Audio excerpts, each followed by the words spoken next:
Good evening, everyone. Thank you so much for joining.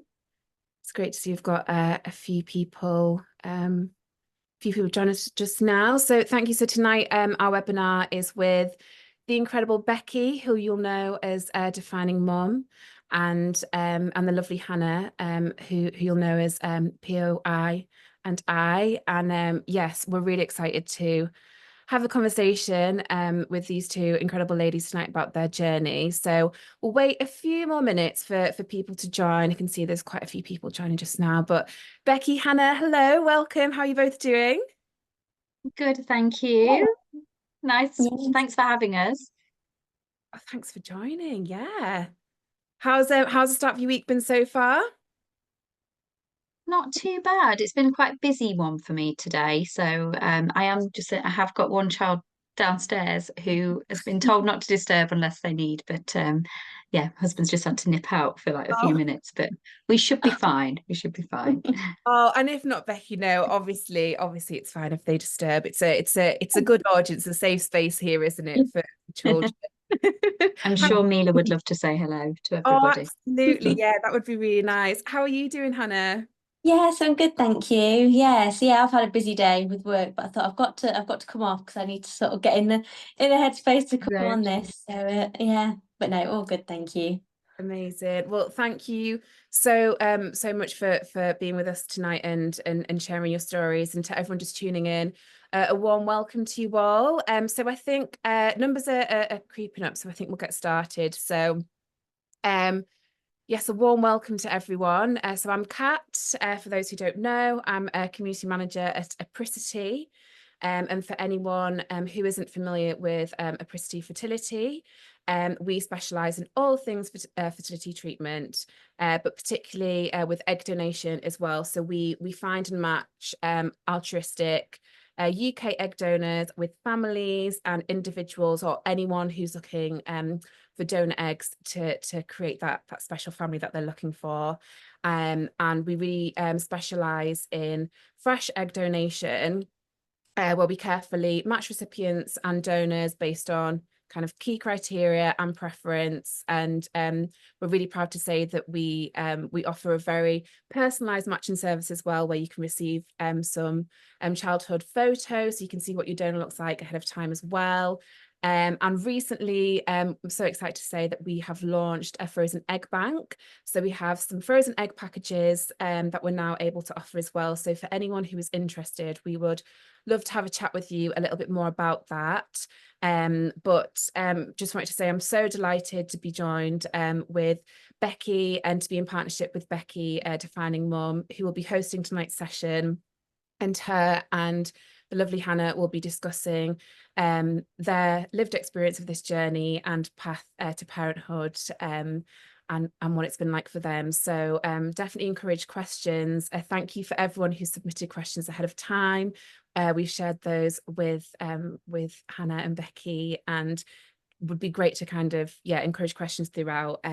But without further ado, I will hand over to you, Becky. Thank you so much. And yeah, really looking forward to this session. Very grateful to have you both here with us tonight. Thank you, Kat, Thank you. and welcome everyone. I'm really excited to host this session tonight, and this is I've done a few of these now. I don't actually know how many, but this is a session where I always love it because I'm able to open up a conversation about someone's lived experience. And that is what really, really helped me at the time when I was going through it, was actually meeting somebody and finding someone who really, really understood what I was going through, and having that connection. And actually, Hannah, I'm trying to think, how long ago was it that we first kind of met through the Instagram squares? It's about six Oh, months. yeah, oh, yeah, because I started talking to you from my personal account before I started my POI&I account. So I think it was probably November, maybe. Hmm. I think when it Yeah, was sort of yeah, that really sounds about start. right. Yeah. Yeah. And we're going to hear about your story today, Hannah, shortly. And I just firstly want to acknowledge just how brave you are in sharing what you're going through in real time. I know I share my story, but I have always done it in retrospect, kind of at the end of my journey. And didn't have this space within Instagram when I was going through it to connect with other people. And it's been amazing to see you grow your account and just share. And actually, I think I can almost feel that you get that comfort in sharing as well. It's an outlet, isn't it? I Yeah, still remember you saying, I'm thinking of starting an account. How do I go about this? So yes, POI and I was born sort of, I don't know how long ago now, but you've really grown it. And I think what's been yeah, amazing is seeing other people connecting to you at that point in the journey where you're at. So, I mean, I was going to share my story first, but actually, I'm going to jump straight into yours, Hannah, because we'll come to mine later, and lots of people might already know my own journey. But just tell us now, kind of where you're at, because I think it's a year since you were diagnosed, isn't it, with POI, yes, which is hence the name for your yeah. account. So yeah, yesterday was quite a big day. So it was a year ago yesterday that I first saw the term premature ovarian insufficiency written on my test results. And yeah, I didn't know anything about it at the time.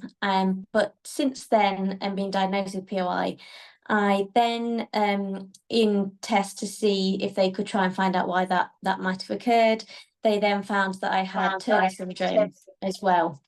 Um, that was, yeah, quite a lot to take in all at once. So that was sort of, I was told straight away there's no chance that you'll be able to have your own biological child. You've got no ovarian reserve, no follicular activity. So it was just the donor route from the start, that was going to be the only option for us.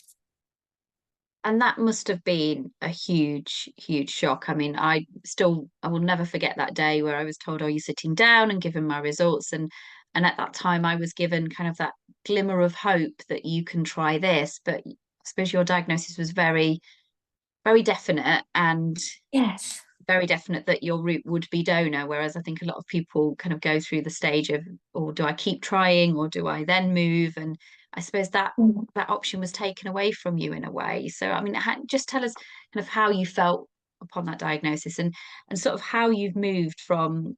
I mean, I think you should be really proud of yourself. Like a year ago today, I can Thank imagine you would you. not be able to speak about this in the way that you are Oh no. now, and the journey that Yes. you've kind of been on in kind of making that decision, and some acceptance, but also the different emotions that I'm sure you've had. Yes, yes. So when I was saw the POI diagnosis, it was first on. I was just handed some test results. I wasn't sat down with a doctor to be told.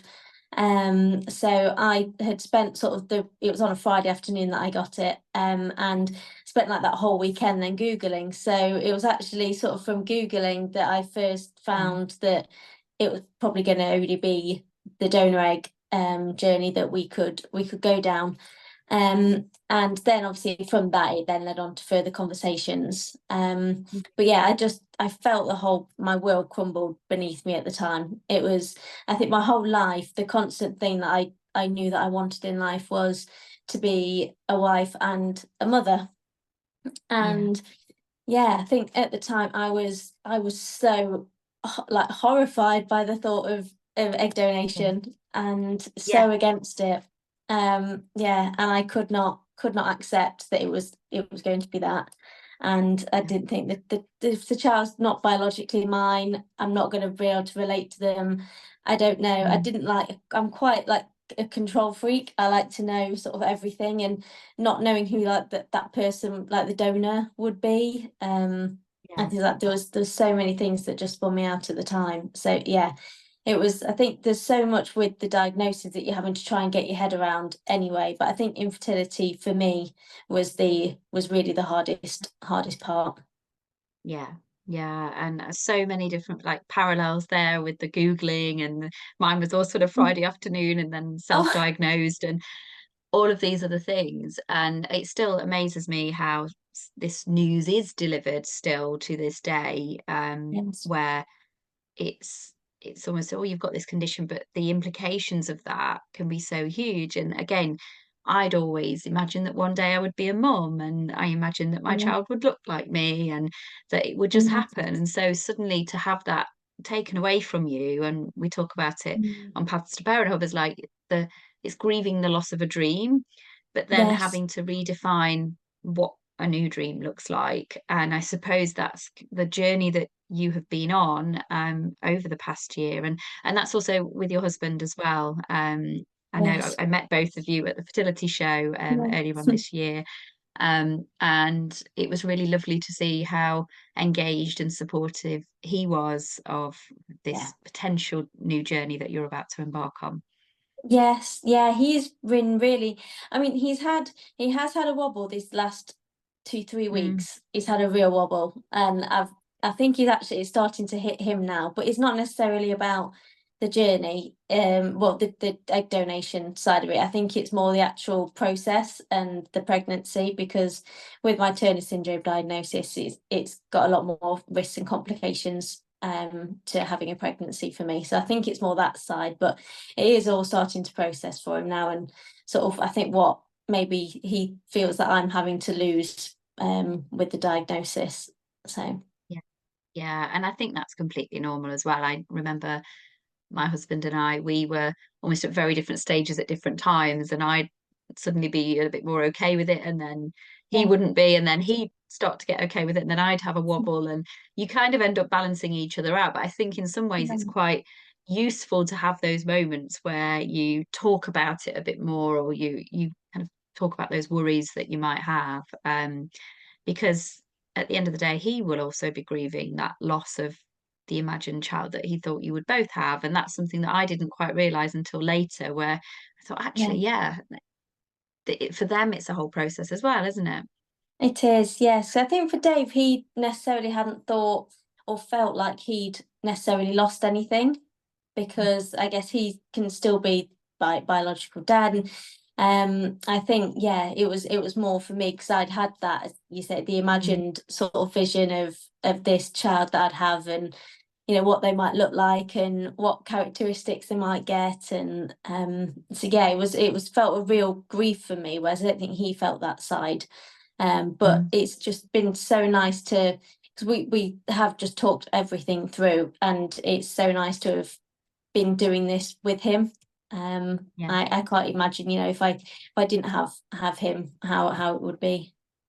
Yeah, yeah, and I think that is so important, isn't it? And hopefully, for anyone watching, if it's a really good opportunity sometimes to get your partner involved in these sessions, and if you the recording will be going out afterwards, so if you want somebody to watch it back, and I think just hearing somebody's lived experience can really, really help. And I know you said that you were so against egg donation at first, and I was the same. I was like, no, that is not my story. We're not going to do that. Oh, it feels really weird, Yeah. almost like a really alien concept, because I suppose you never imagine that you will ever have to select somebody else's genetics to replace your No. own, do you?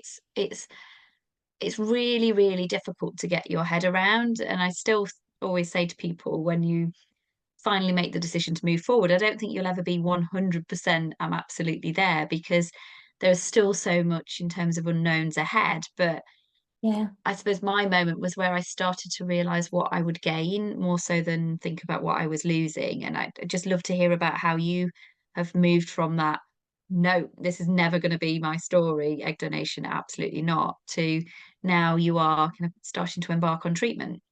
Yeah, yeah. So as we say, I was just completely against it. But I think with surrounding myself with accounts like yours was one of the first ones that I found, and being able to see not only like you, but sharing your family as well, and seeing how that dynamic is. And yeah, surrounding myself by that. And then I'd say a past parent hub has been a complete help for me as well. I think I've gone through every bit of resource that I could have on there. And just trying to make it feel a bit more normal, because Yeah, this is, if we want to have a child, like this is going to have to be our normal. um yeah, that's why I thought I'd just throw myself headfirst into it, and yeah, surround myself by it, so it starts to feel normal. And I think through that I've learned that there's so much more to being a mother and a family than genetics. yeah, And it's actually, if anything, now I think made I'm quite excited about it. yeah, Um, yeah, I think my worries about the egg donation are so calm. I mean, there's moments where I can feel a bit sensitive to it still, yeah, but actually worries they've really calmed. I think I'm more worried about the actual sort of going through the IVF and the treatment and the pregnancy rather than actually the egg donation route.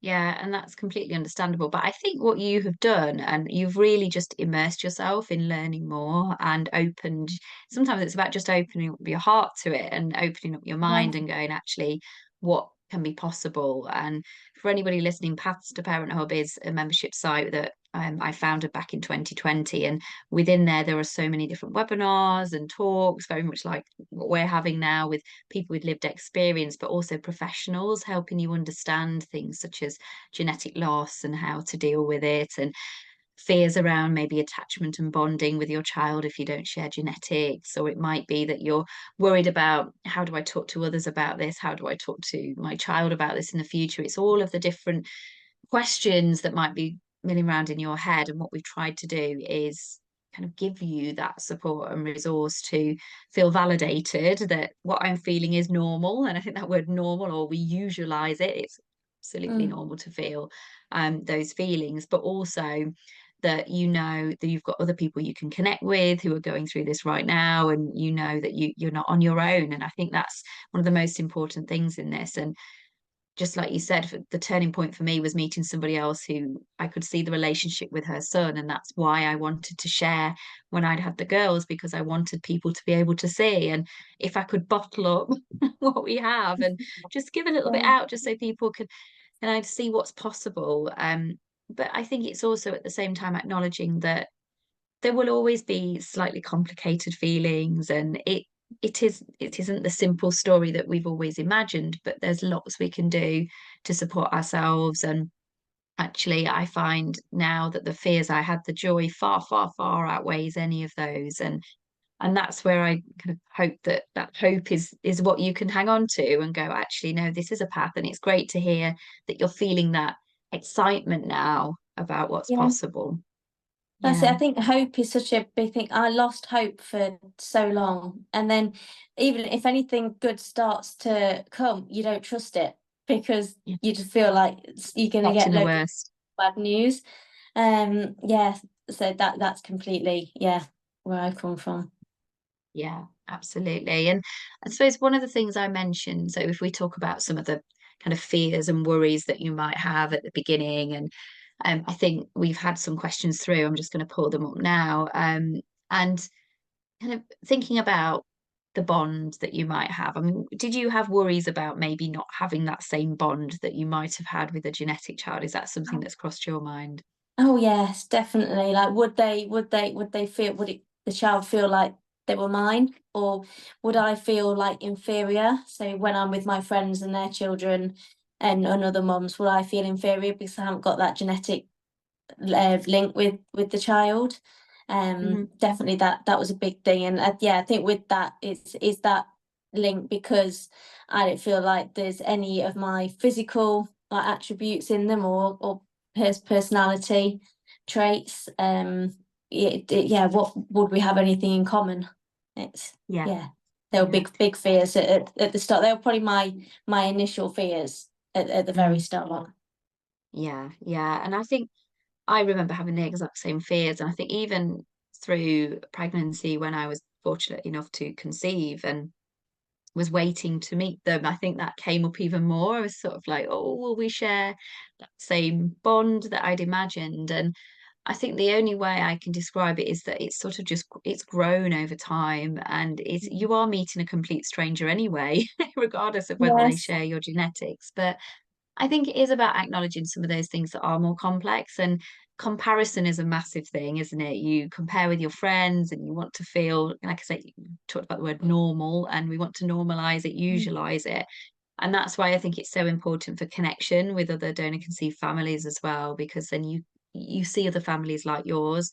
And I definitely had those feelings in the early days at kind of baby sensory group, where I'd sit and I'd be there and I'd feel, oh, maybe people are looking at me and thinking, oh, she doesn't look like her baby. And or if Mila was crying for a bit, oh, maybe people think I'm not very good at this. But I think a lot of the things that I was feeling were typical new mum things. But because I'd been through the egg donation, I'd kind of like velcroed it onto that and this is the way Yeah. Julianne, the psychologist, talks about it, is that we do very much put more emphasis on these things, and we're much more hyper aware of like what people think and how people might react and whether things are different. But I think over time, and I think I just shared a post yesterday, and we were at my brother's wedding this weekend, and the girls were flower girls, and it was just one of those real moments where I just felt so proud of them. And I always thought, would I feel as proud if they didn't come from my genetics? Well, yeah, there was not possible that I could feel any more pride. And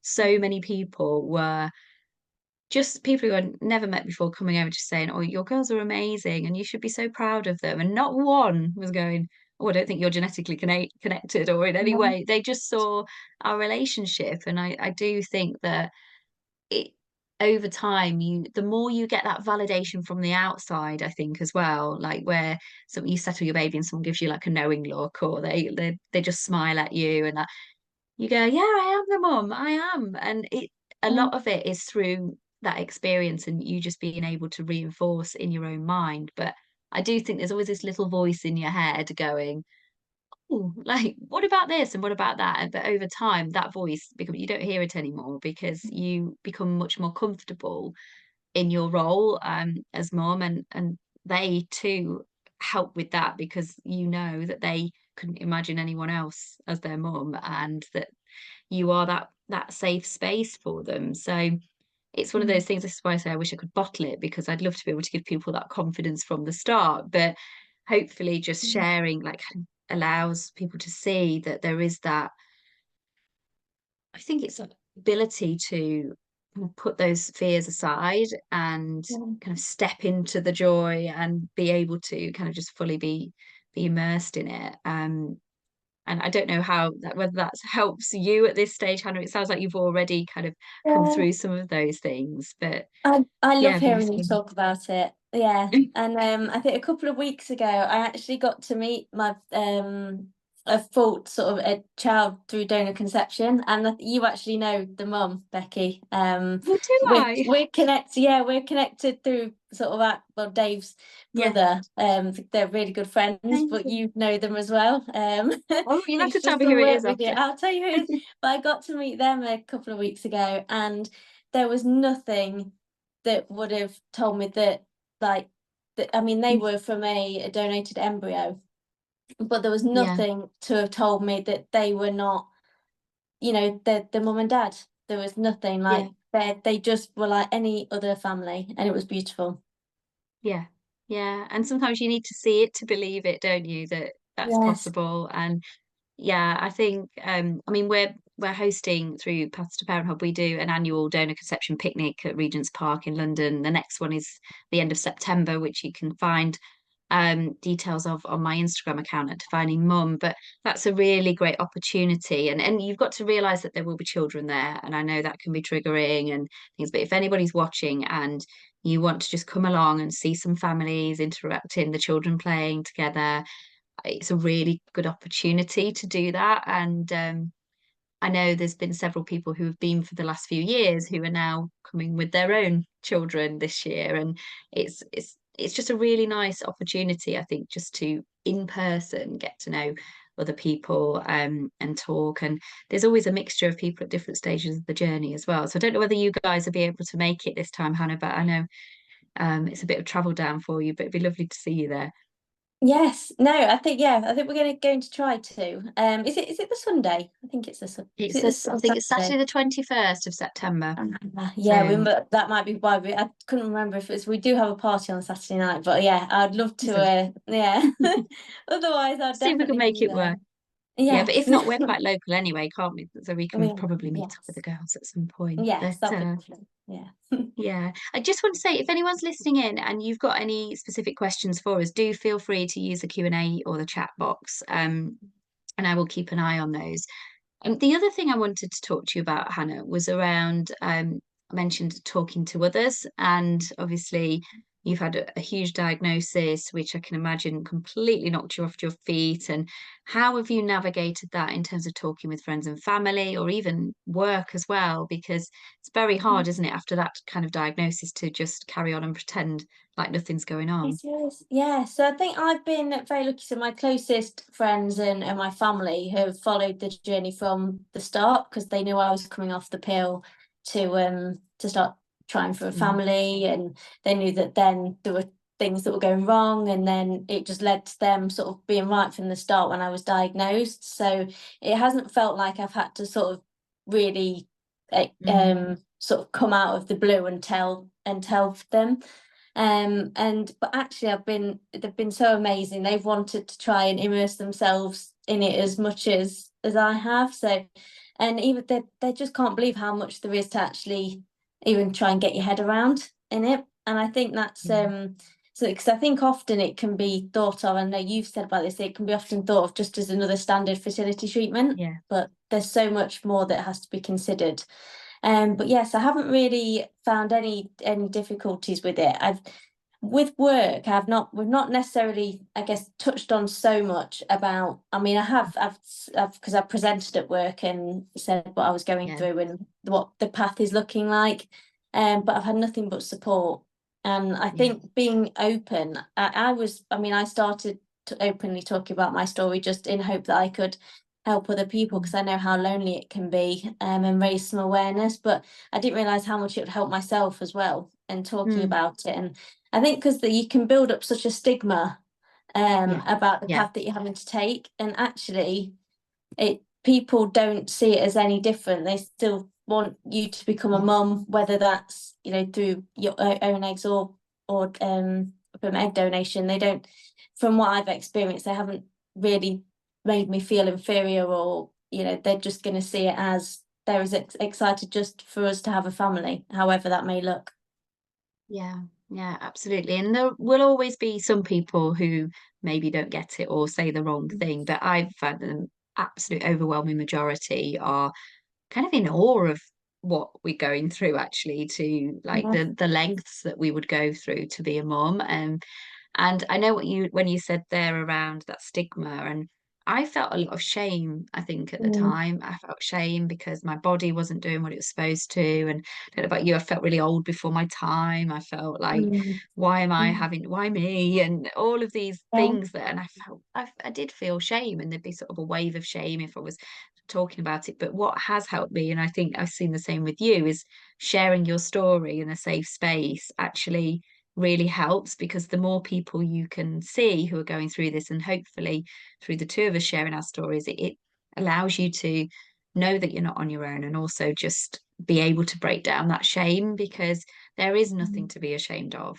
in going down this path. And I think one of the things Julianne Bootslev, who's the perinatal psychologist from Parenthood in Mind, always says is she's always blown away by how well informed and how thoughtful and how amazing recipient parents are, that are taking the time to really understand and listen and learn, like anyone who's listening and watching tonight, so that they are in the best place and to support their child. And you are already making all these decisions and kind of doing so much before you've even conceived your child, which so many people wouldn't even have to give a second thought to. And so I do think that, like, if you're watching now, and Hannah, where you are now, you are already sort of mothering and doing so much for your future child, because you are opening yourself up to this, and you're kind of trying to make sure you do things in the best possible way. And I suppose for you, you've been able to find that support through kind of Instagram and other places as well. But have you had that support from your family, and are they kind of going on that journey with you? Oh yes, yeah. I mean, obviously it's tricky for them because they can't fully relate to what you're going through, but they have been there every step of the way as much as they can. So yeah, I'm so grateful to have that support around me. And I'd say it's sharing with your family and friends. I know it might seem scary if you haven't already opened up, but it's the best support that you can have, I'd say, is having your loved ones around you. And then as well, the community sort of that there is on social media and Instagram now is it feels such a safe space, and there's so many incredible, inspiring women on there that know what you're going through. So, and it can feel so lonely, but I think from what I've found, there's so many that know exactly what you're going through as well. Yeah, absolutely. You're definitely not on your own. And just so whereabouts are you now in the process, Hannah? Because I know you started to embark on treatment and you're in those early Yeah. stages. Just talk us through, Yeah. because obviously you've come to this, whereas you've not come off the back of your own IVF cycles. You've come straight No, into this is your first fertility treatment. So I it imagine there's is. quite a lot of things to get your head around and get Yeah. used to and learn. So we're ready to we're just on hold to pick our donor and go straight into treatment. I've just had to have a cardiac MRI scan. Mhm. This is all due to the Turner syndrome diagnosis. So they need to fully understand how my heart's working and what the structure of it looks like before we go into attempting for a pregnancy, just for how they manage it through the pregnancy. But I had that on Saturday, so we're hoping that the results are getting pushed through as a priority to a specialist to get reviewed and passed on to our clinic to give us the go ahead. And then we're going straight into choosing the donor and starting treatment.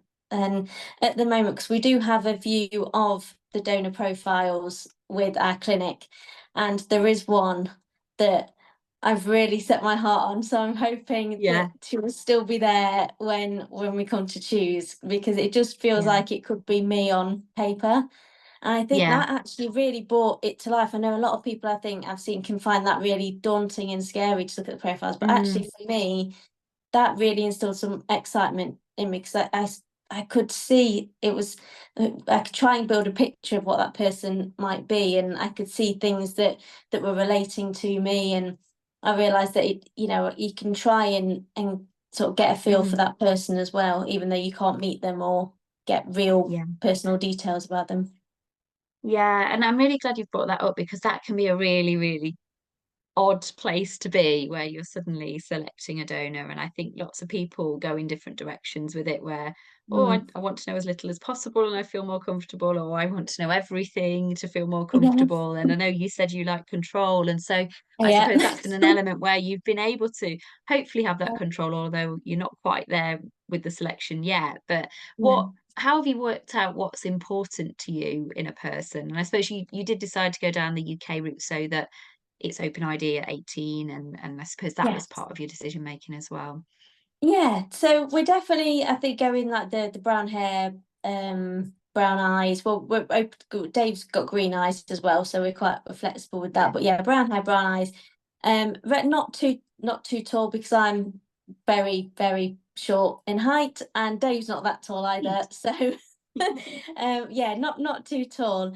But then it's also just you get to see a bit about who that person is as well, what their interests in, what they do, and yeah, what sort of character things they like, and yeah, Yeah. so it's sort of a real mixture that we're looking for, um Mm. and we're not just trying to focus on characteristics, sort of physical features, Mhm. but obviously we would sort of like to match that up as best as we can, but it's also interests and things that they enjoy doing. Yeah, absolutely. And obviously we went abroad to the Czech Republic, so we didn't have anywhere near that level of detail. And I really wish now that the girls were older that I knew a little bit more to say, oh, your donor enjoyed that, or that Mhm. was something just to paint a bit more of a picture. But I do remember at the time, and I don't know whether you felt this, I had quite a few fears around the donor and about maybe one day being replaced and what does that mean? I always felt a little bit threatened. Have you had those like moments of Yeah, like, what does that this mean? petrified me. Yes, so it was the idea of the what happens, when, because when the child might want to go and meet the donor, Mm, and also like potential siblings as well. It's what dynamic may that add to your life when that time comes mm, that they want to be reaching out to them. But I try and think, and another girl that I speak to quite early on said to me, she was like, well, if I'm strong enough to get through this, I'm strong enough to deal with that when we get to it. And I think now at the start I was maybe scared of the donor and Yeah, that they you might can. replace me. Whereas now I think I feel just more so grateful that Yeah. that person has done the donation and allowed, you know, me to be able to carry a child and hopefully become a mum. Yeah, yeah, absolutely. And I completely resonate with all of that and what you've just said there with how your feelings can shift. And like you say, if I'm strong enough to do this now, I'm strong enough to do that later. And actually, at that stage later on, you will have that relationship. As for the minute, it's Yeah, still like a concept, isn't it? Where you'll have that yeah, relationship that you know that can't be replaced. None of yeah, the previous 18 years of bonding and that will be broken. And actually, I really do strongly believe that the more you kind of support your child with, if they do feel curious, that's just going to grow your bond even more, that you're yeah, willing to kind of help them reach out to the person who actually helped make them who they are today in many yeah, ways, just as much as you will be making them who they are as well through the nurture side of everything. It's yeah, I think sometimes it's about, I've realized that sometimes I go into kind of a bit of an irrational fears zone where I, like in the past, where I've thought, oh, I'm worried about that happening, and what if that happens? And actually I have to like flick a switch to the rational logical side of my brain to go, really, is that going to happen? And most of the time yeah, it's like, no, it's just those fears that I think you can have. mm, But they have definitely lessened so much over time. And I think, I mean, I still would feel quite odd around one day meeting the person who donated, who is genetically related to the girls, and it would be weird seeing someone who resembles them in some way. Very, yeah, very weird. But at the same time, I know it wouldn't change our relationship now. But if you'd mm, have asked me that even 5, 6, 7 years ago, I'd have, yeah, it would have been a really, really scary yeah. thing. Um, we've just had a question through to say, given that in the UK a donor is allowed to create up to 10 families, does that concern you? Is that something that you've thought about at all in terms of family limits and having other It siblings is, yeah. around?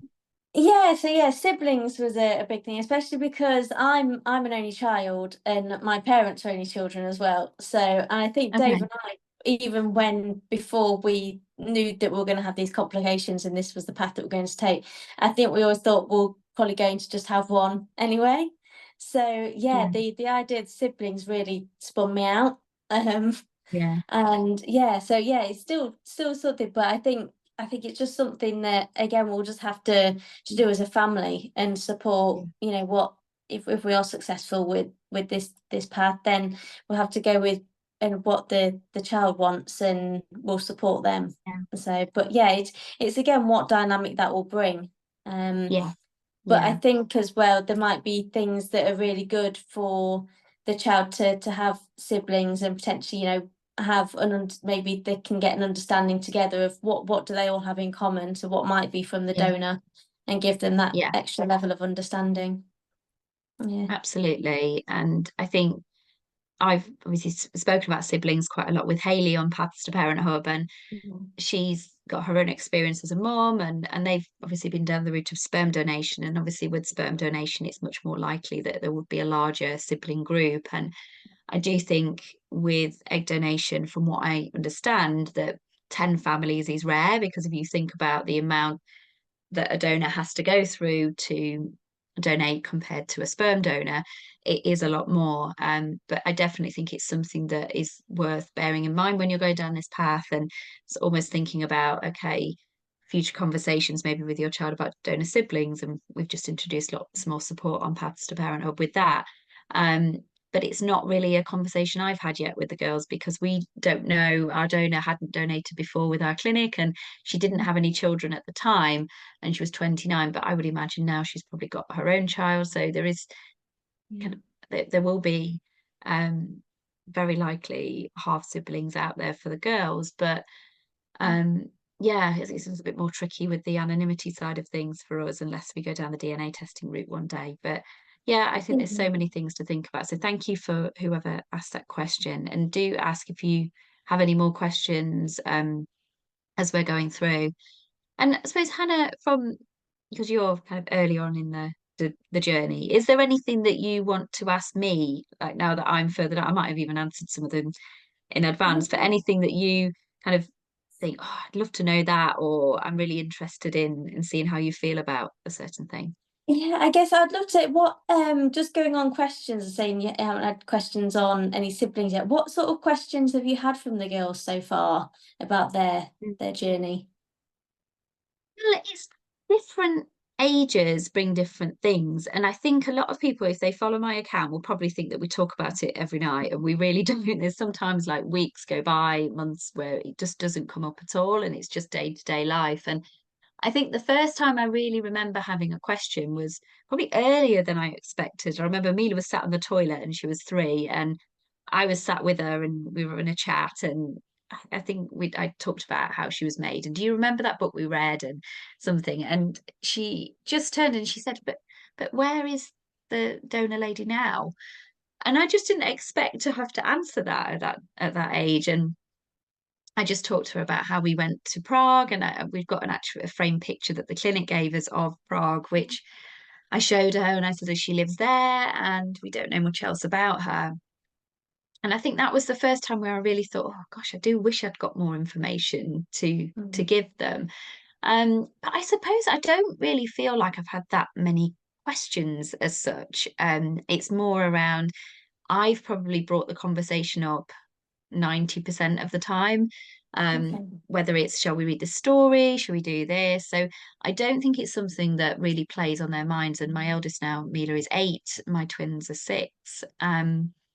But it might come up. I remember one day I broke an egg, and Eska was like, "Oh, that's like your broken eggs, mummy." And it gave us an opportunity to talk about that.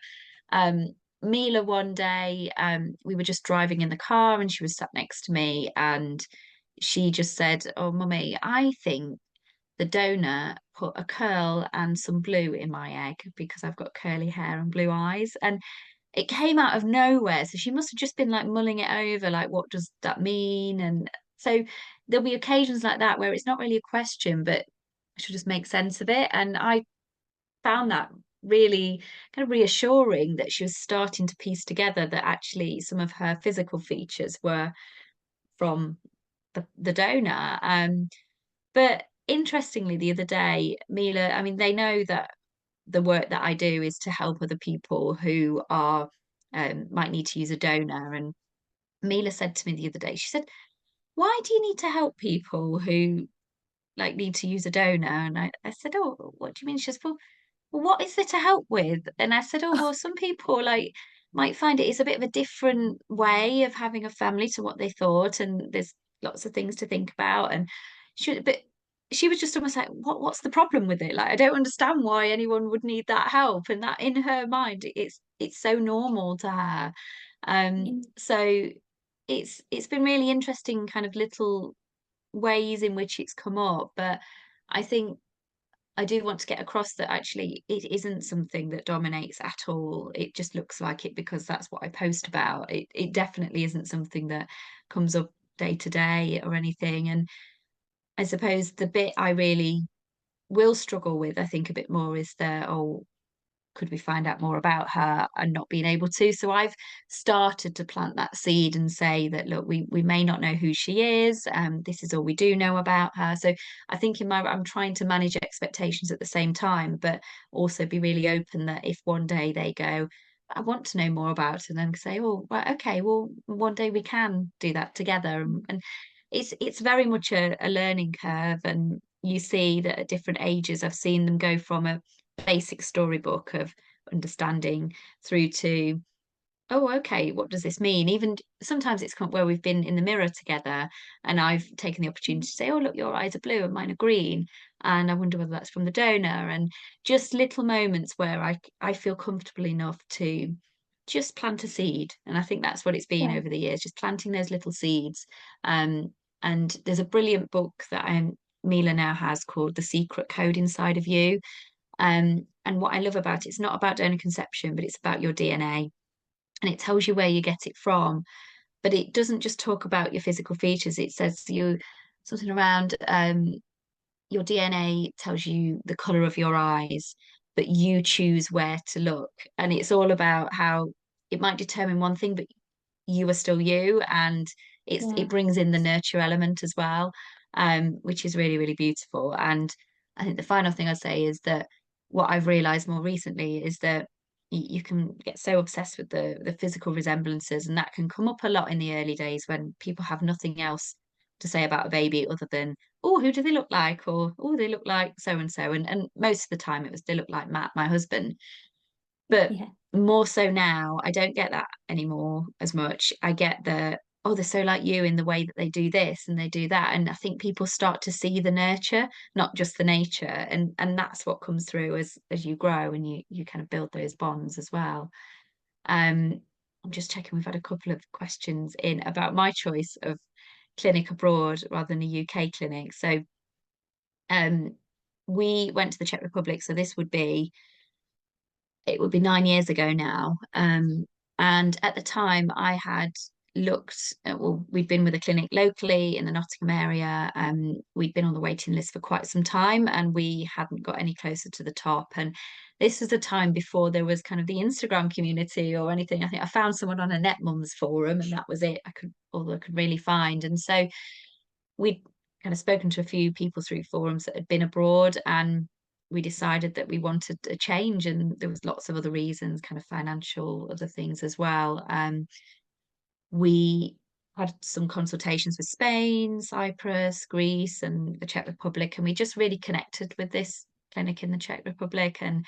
And that's why we went there. And it was very much a leap of faith, and just let's see what happens. And obviously now we've got the three most amazing girls. So I wouldn't change that for the world, but I do really, really wish I'd understood more about the anonymity side of things. And like I've said to you, being able to paint more of a picture about this person, because I think from the work I do, I've seen how many donor conceived people are curious, and curious for very, very natural reasons, not because they're looking to replace anything, but they're curious just about where they get certain features from, and medical history and other things. And so if I was to be making that decision again now, I'd definitely be looking more at the UK, and actually realizing there was more options outside of just my local clinic, and thinking about London or anywhere else in the UK really.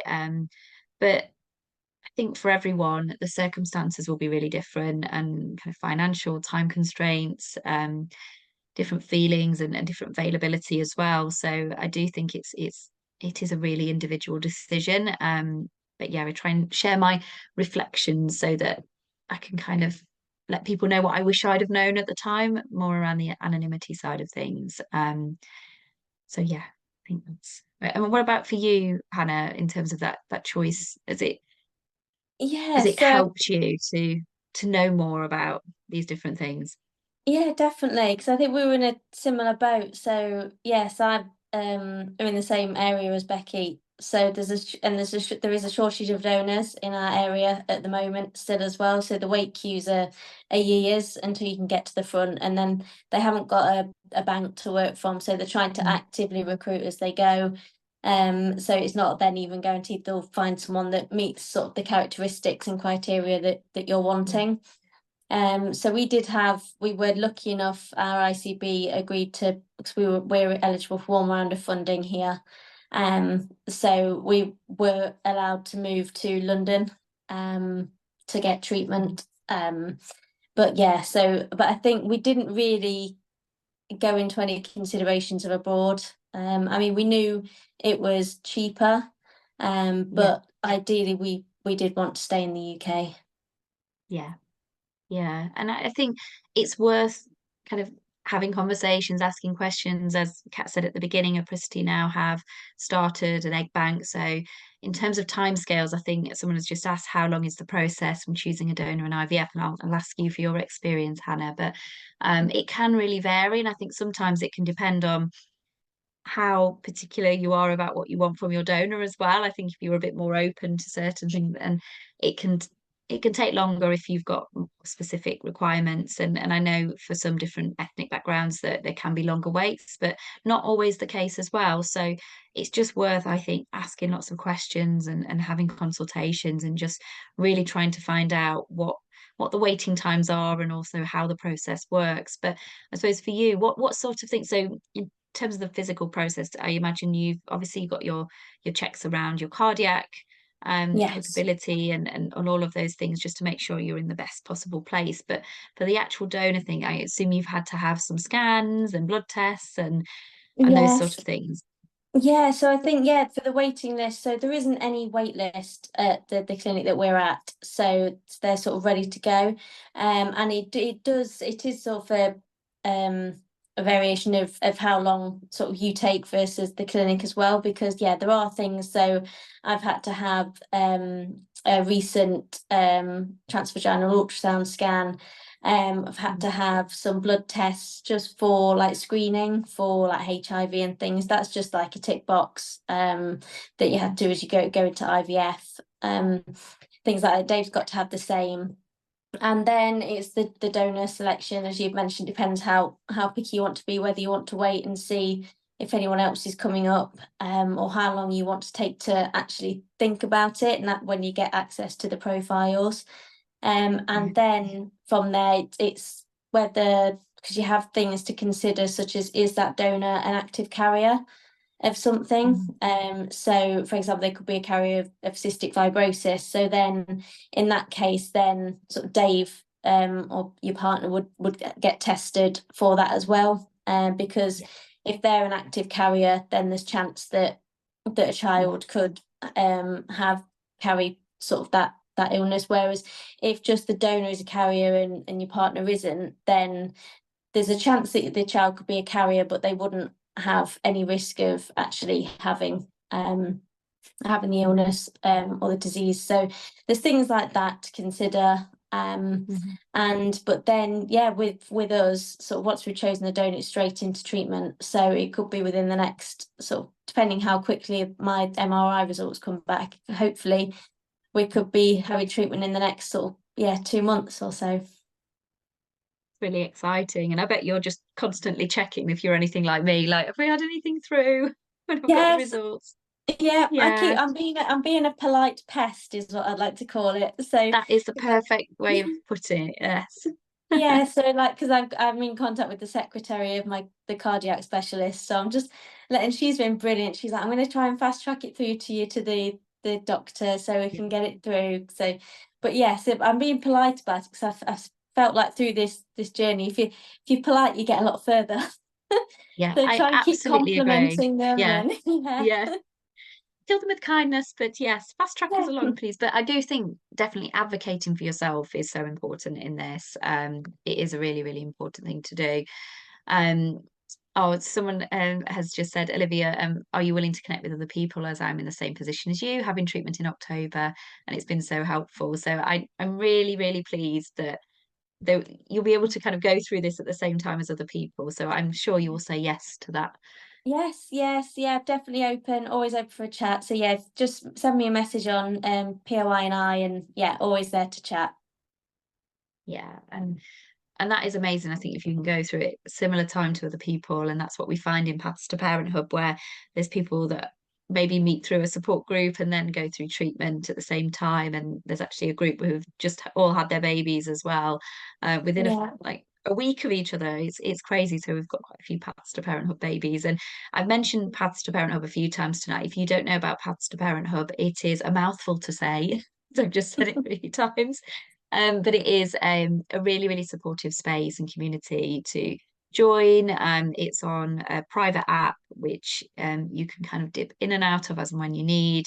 There are monthly support and connection groups, and also tons and tons of webinars and content to listen to and just really work through some of those feelings that you might have. And if anybody is going down the route of treatment with apricity, you also get 6 months access to Paths to Parenthood as well, to support you whilst you're going through that whole process of choosing a donor and matching and going through treatment as well. But we're coming up towards the end, and I just want to say a huge thank you, Hannah, for again sharing your story. And I just want to ask you whether what would you like to tell people who are watching tonight who maybe are kind of in that very same position as you, and any advice that you would give to anyone? Yeah, I think it is going to feel scary, very scary, and that's completely normal. And I hope in time that will ease for you, and you'll start to feel the hope again and excitement that there is this alternative path available. It might not be how you originally thought it would look, but it's a new path that's open to you.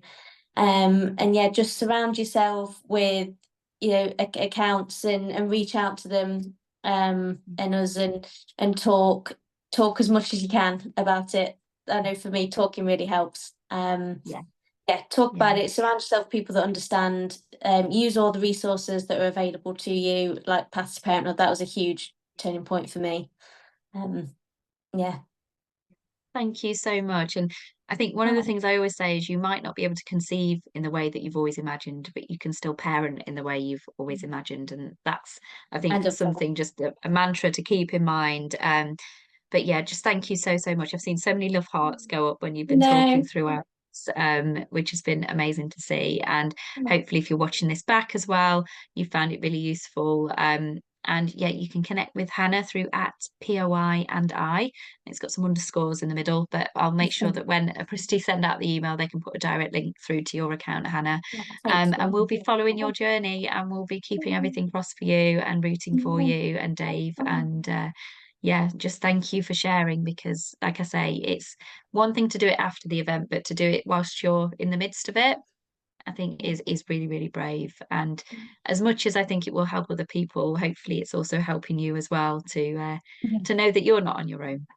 Yeah. Oh, and thank you for inviting me. It feels quite surreal to be chatting to you on this, like, because I've watched so many webinars and things that you've been on, and never imagined that I'll be on Part of it.